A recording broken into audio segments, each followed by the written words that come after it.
All right. Good afternoon. Good morning, depending on where you're from.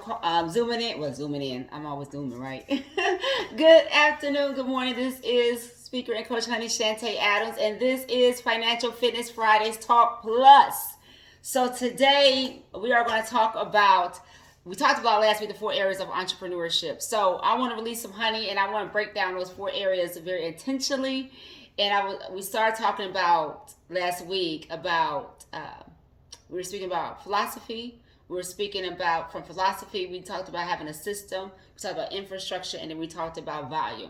So today I want to dissect that a little bit more. I got some great feedback from that. I'm super excited about it. And so I want to talk to you all about those 4 areas of entrepreneurship, but I'm going to break down each one each week as we go forward for the month of May. So May is a beautiful time. The weather is changing for many of us. Some of us got some cold weather. I'm not going to say who. But for some of us who have warm weather, we appreciate the flowers are blooming, the weather is changing. And for many of us who are not yet there, or some of who are not there yet, you'll catch up. You'll get warm soon enough.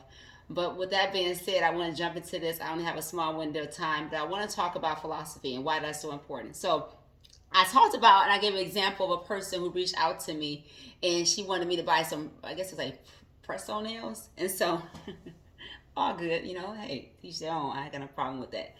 And so, but however, it was her approach that really caused her to lose the volume, and which mean the volume mean the profit, the revenue that she could have made, because she didn't.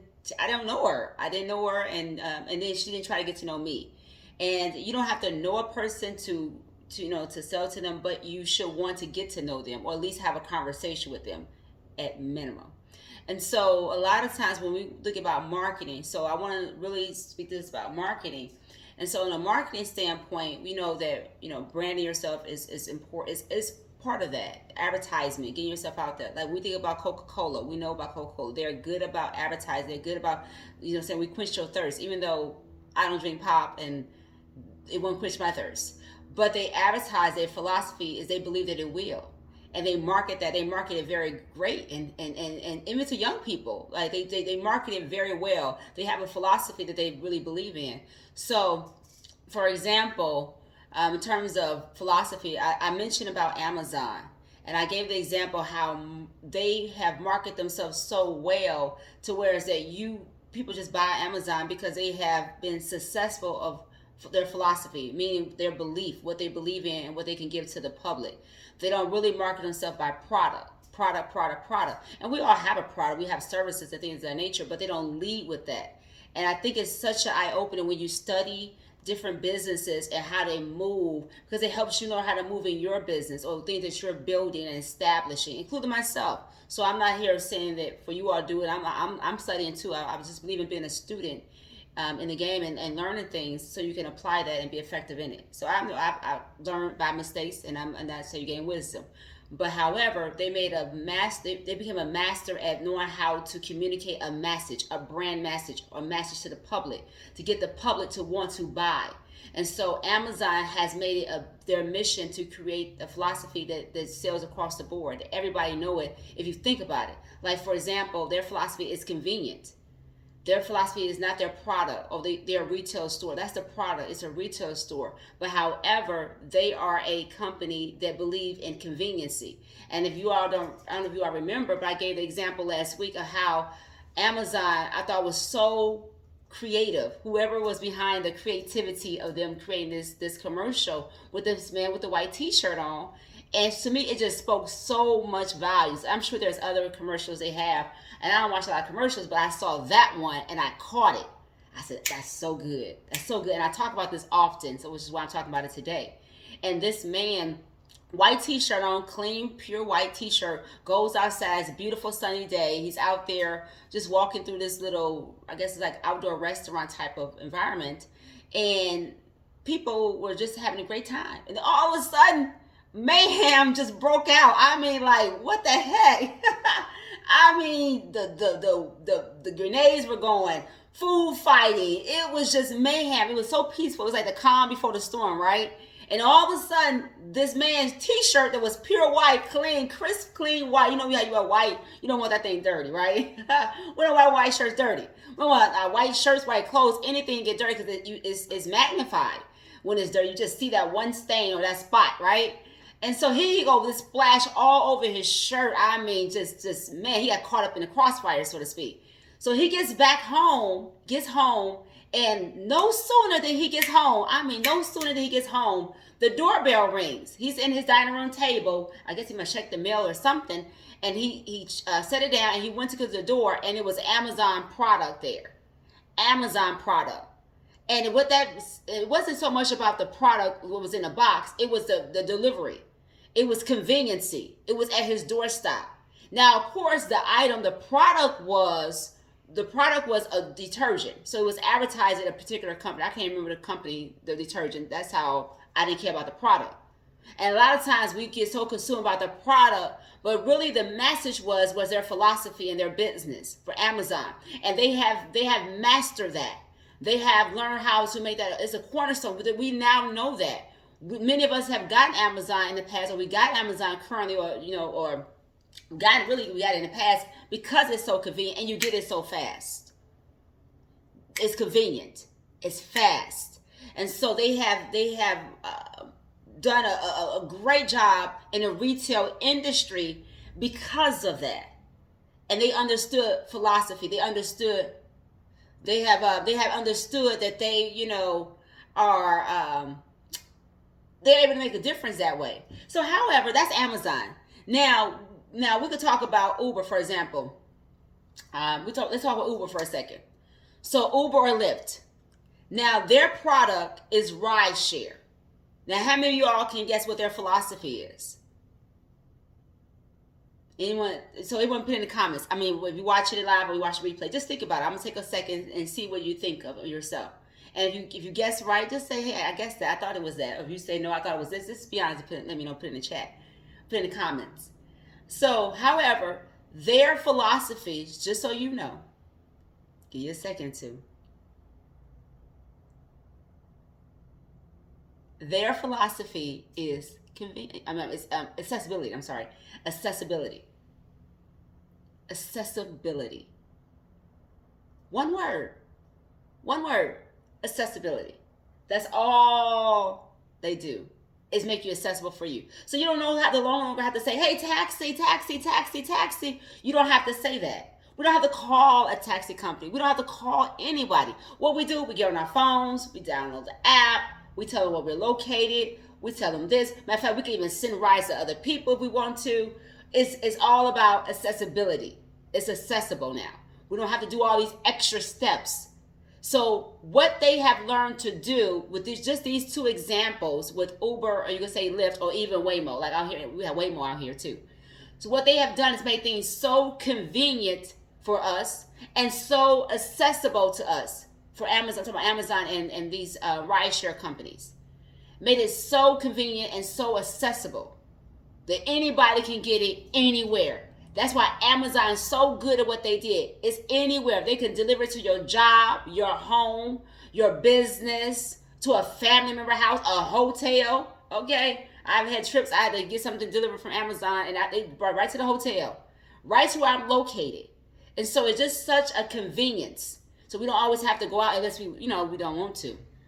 If we don't want to, we don't have to go out. But many of us still like to shop and touch things and see with our own eyes and touch with our own hands. Physical touch, we want those senses still. And I understand that. But nonetheless, no one can downplay or disregard their philosophy in business. And same thing in entrepreneurship is having that. And a lot of times we don't really invest in that. We don't have anyone mentors in that regard and giving us this kind of angle and perspective and how all of this leads to income, how all of this leads to that. And they're consistent in their message. They're consistent in that. It's consistency, not just and being diligent about that. And so with that being said, I'm all fired up. I'm like super fired up about this topic because I get it. And the more you be around things, the more you understand things. That's why it's so important that you always constantly working on yourself. So working on yourself, improving yourself, your mindset, getting around the right people, right environment, so you can get the right understanding, right knowledge. and the right way of thinking, and grow in that, and grow and evolve in that space. However, so they believe in the philosophy. They believe in philosophy. In this business, what I do, we believe in philosophy. We have a philosophy. And I talk to you all about the New Art Living often, about how that's impacting people and giving people freedom, giving people security, and giving people peace. At the end of the day, we all want that. No one not want to have freedom. No one not want to have security. No one not want to have peace. We all want that. How do we get that, Shantay? How do we have that? And so my job, what I do, I help people get that. Show them the way and help them get there. And so that's what I do in business every day, day in and day out. So somebody say, Shantay, what do you do? That's what I do. That's part of what I do. In the grand scheme of things, that's what I do. And it helps make a difference in people's lives. And I thoroughly enjoy what I do because we get to make impact. And I like that. That's fun for me. And give people opportunity, the gift of a chance to do that too. Because everybody really wants something they could belong to. Because everybody wants a sense of belonging and be a part of something that's bigger than them. Especially if you're a person who has a caring heart. Now, if you're narcissistic and all that, then that may not be for you. But the majority of us who are not that way, we want to be about something bigger than us, and that we could belong to something. Everybody wants a sense of belonging. Everybody needs that belonging. That's why we were created to have relationships. We were created that. God created us to have relationships. That's why we always want a sense of belonging. And then two, we always want to make an impact, something bigger than us, that we can see the difference in lives of people that we come across. And so that's why. So everybody wants freedom, everybody wants security, and everybody wants peace. And so when I talk about the philosophy of entrepreneurship and why that's so potent, is because it does lead to you having those things that you desire, those things that you want in life. And so I'm super pumped up about that. I didn't want to be on here very long. I wanted to just come on and just kind of share that. In this series, I want to talk about these 4 areas and why they're so important and how it changed the game. One more example. I just thought about this. One more example. I cannot leave without this example because this is so good. So, for example, this is a good example. So, for some of you all may or may not seen the movie The Founder. May or may not. I don't know. Maybe you may have heard of the movie. Maybe you never really watched it. But it's so good if you have. In terms of entrepreneurship. So we know the story about the 2 brothers, Dick and Maurice. We know about them. And how these 2 brothers created McDonald's. And so for those of you who don't know the story, I'm going to share it to you briefly, give you just a brief overview, not the details. I want you to go watch the movie. But however, these 2 brothers created McDonald's. The first McDonald's was in San Bernardino, California, if I'm not mistaken. I'm almost 99.99% sure. They created McDonald's. Someone's calling me. They created McDonald's. And McDonald's was a standalone restaurant. The first time they got it, it didn't do well. So the brothers went back to the drawing board. And when they went back to the drawing board, they created a system that will work. But their system was rooted in a belief. Because the restaurants in that era and time and decade was slow making food. They were slow about it. They were trying to be slow. They just, that's how the times were. So the brothers were being innovative. So that's why I spoke about adversity. Like when I was in Orlando, I spoke about adversity. How adversity, when you work with adversity, not against it, what happens is it will cause innovative and creativity to flow if you are open to receive that. If you open for that. So this brother, the main brother went back because one of them was like more like the face of the business. The other one was behind the scenes doing all the technical things and making all the structure and put things in place.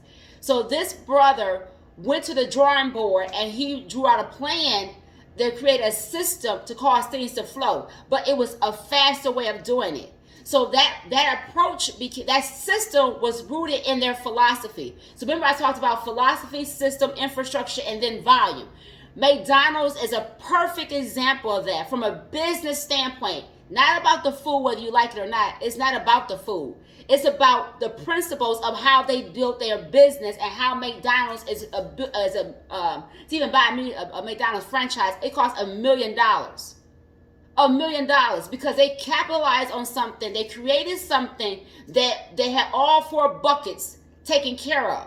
When the brother went back to the drawing board, So the philosophy drove the system. So the brothers believed that they could make the food faster than anything out there, and it was going to turn over a profit sooner than later. So remember, I said the goal is to get to volume. Volume is profit. That's revenue. That's income coming in. But you have to have a strong belief, and that was the philosophy.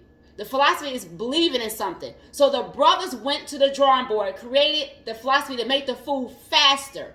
The faster process led to a system. The system led to an infrastructure that was established, that was solid, that turned over a profit for this company. However, the brothers had limited belief in the sense of making this go to multiple locations. They was only stuck in the one. They didn't understand that their income could expand had they had a vision for a greater. They had a vision for a system in the 4 areas. They had that. But however, they did not have a vision for beyond until Ray Kroc came in. Ray Kroc was a true visionary, meaning he can say, hey, y'all got something that's solid. It's driving in people left and right because all 4 buckets were working seamlessly. And because it was working together, that means this man, Ray Kroc, said, hey, y'all should take this McDonald's on the road. They would say take the show on the road, take this McDonald's to another location, which is why we have to this present day the first franchise McDonald's is in Chicago, Illinois. Well, it's in Illinois, rather. I don't know if it's in Chicago, but it's in Illinois. The first franchise McDonald's. And so the brothers was like, oh, we don't really want to do that. But Ray Kroc convinced them to do one location. And then Ray Kroc was like, hey, you know what? We got to do this. We can have multiple locations everywhere. Not just in Chicago or Illinois. We can have it across all across the country. And not only across this country, around the world. And it became a McDonald's around the world because they had these 4 things in place which allowed them to have multiple locations. So that's a heck of a business. So when I say, what I do, that's what we do. It's like that. It's amazing. I can't get no details of all that. You have to holler at your girl to find out what I do exactly. But that's what we do. It's to have multiple locations, not just one. Multiple. Because if you have these 4 things working, and sometimes you may not even know what these 4 things are, how to do it. That's why it's so good to get with somebody who can help you build it. And so when I get the opportunity to do not just finance, I think I just talk about just all finance. No, I help you build it. Build it the right way. Build it with the philosophy. Build it with a system. A true system, a proven system that you ain't got to tweak and try to recreate the wheels. A system that works, infrastructure that's solid, because you need the right foundation, and it causes income to flow. When I say I really got that thing, I understand that and how important that is. An example about McDonald's and how McDonald's turned over a profit so much. Now if you want to buy a McDonald's, it costs you $1 million to buy a McDonald's franchise. $1 million. I kid you not. $1 million. Probably minimum. So when I say that, hey, having a philosophy is a starting point is so important. That means you believe in it, you're marking that way, you're talking that way. Everything is from that place. Everything comes from there. It's so important as an entrepreneur. And I'm speaking to the entrepreneurs on these series I'm doing. I'm talking to the entrepreneurs and the small business, on the solopreneurs. I'm speaking to you. That is the audience. Everybody else you can just glean. If you decide to step into entrepreneurship, then hey, you got the groundwork laid for you. You got some blueprint that you can start with. You got some understanding that you may or may not even have before. Remember, when I started entrepreneurship years ago, I didn't have this understanding. I didn't have this revelation, I wouldn't say revelation, this incitement, to have insight. I didn't have that understanding. I have it now, and I'm passionate about helping other people get that. And so I leave on this note because I got like 60 seconds left. I got to hop off. But however, if you want to learn more about this, reach out to me. Reach out to Coach Honey. I don't mind explaining to you, talking to you, and even give you a gift of a chance of opportunity. So if you are that person, you say, hey, I want to learn about that. I want to really build it. I built the business up and it was successful, but it wasn't like to the point what you're describing. Then allow me to work with you as far as that's concerned. In all seriousness. Because I get it and how it drives that. It's so potent. It's so good. It's so good, y'all. It's so good. With that being said, this is Speaker Coach Honey Shantay. This is Financial Fitness Fridays Talk Plus. Today we kicked off the first series. the first series of many, and we were talking about philosophy of your business. Well, it's my time. You all have a great rest of your Friday. Remember, eat some honey, release the honey. This is Coach Honey. And remember, life is always sweet when you add some honey. Take care. Bye-bye.